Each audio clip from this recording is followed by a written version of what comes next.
Welcome to my YouTube channel. I am the Black Violinist. So today's video we're going to be talking about notes.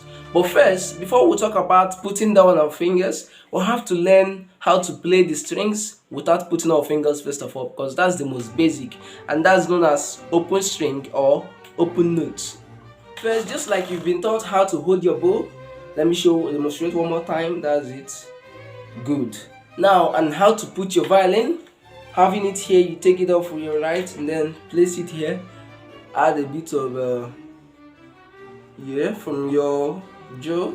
Add a bit of your weight from your jaw. Then take your shoulder a little bit high, but not too stressed, to avoid shoulder injuries. So we begin.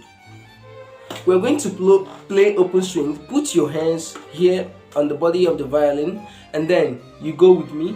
We're going to be drawing bows. I don't know how you're going to do, but just follow my lead.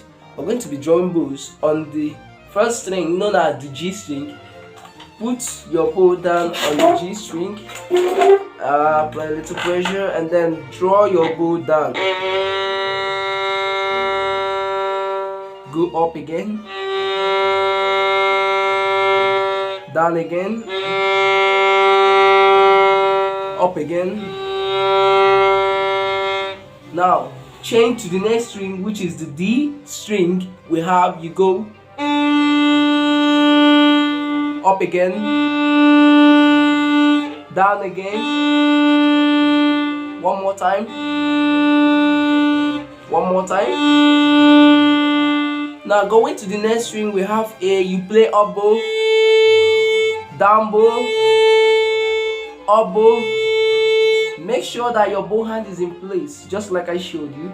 Go again, up bow. Now there's what we call contact point. You have to mind where you are bowing.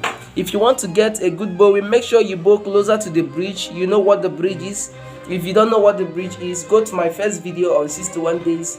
There you will know all the single parts of this instrument. So you have to bow closer to the bridge, approximately here. Yeah.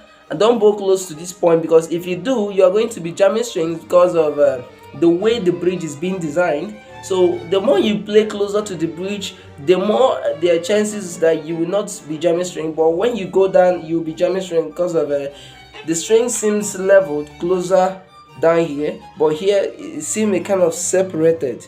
You see what I'm talking about? Because of the shape of the bridge. So let's go one more time on the E, which is the final string. You take it down bow, keep your hand in place, your bow hand in place. Go one more time. Up bow, down bow, up bow. Very nice.